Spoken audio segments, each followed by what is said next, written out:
I woke up to a miracle today.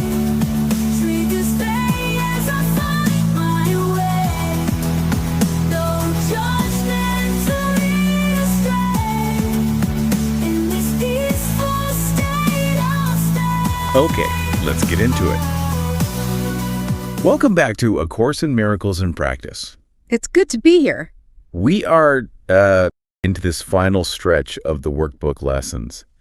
And this is always, it's a really significant part of the journey for us, and I know for you, our listener, as well. It's a very profound part of the journey.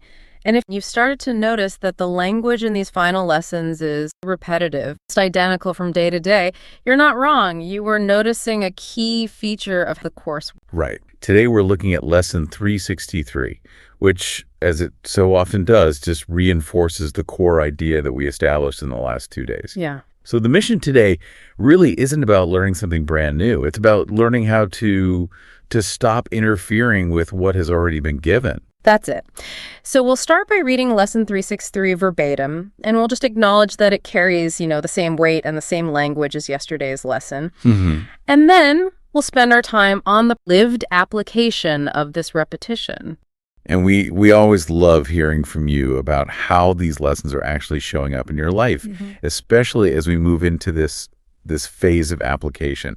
So if you have any reflections or stories you want to share with us, you can reach us directly. Yeah, please do. Our email is acim@theworldharmonyproject.org. So let's just receive the lesson. Okay. Lesson 363. This holy instant would I give to you. Be you in charge, for I would follow you. Certain that your direction gives me peace. And if I need a word to help me, he will give it to me. If I need a thought, that will he also give. And if I need but stillness and a tranquil, open mind, these are the gifts I will receive of him. He is in charge by my request, and he will hear and answer me, because he speaks for God, my Father, and his Holy Son. Think back to Lesson 361. I mean, that lesson was the grand turning point. Yeah. We were asked to take the whole of the present instant with all its perceived problems, its worries, its uncertainty, and just definitively turn it over to the Holy Spirit. We made the choice not to keep control of any part of that moment. In Lesson 362, after we handed the problem over, we noticed this urge to check on the outcome. Yes, to confirm that something actually happened. But 362 teaches us the very moment you turn the instant over, the answer is already there. So we chose then not to act on that urge to verify. So by the time we get to Lesson 363, we're no longer waiting for an answer to appear. Yeah. We already placed the moment with God, and we have already chosen not to look for confirmation. The outcome has been left entirely in God's hands. Nothing new needs to happen here. The answer is already present. The only remaining variable is whether we get in the way of what's already here. The focus is purely on non-interference. This shift moves us from practice about forgiveness to the actual experience of being forgiven and guided. Yes. And the beauty of this non-interference is its cumulative effect.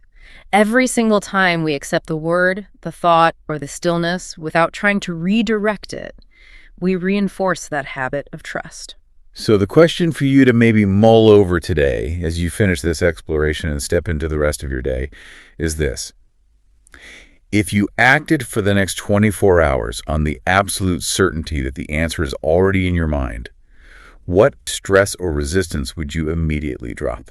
What freedom would you experience just by ceasing the search? That is the gift of Lesson 363. Thank you for being present with us for this exploration. We will continue next time with the next step in this journey. And if you have reflections or stories you want to share about living with this sustained non-interference, please reach out. It's ACIM@theworldharmonyproject.org.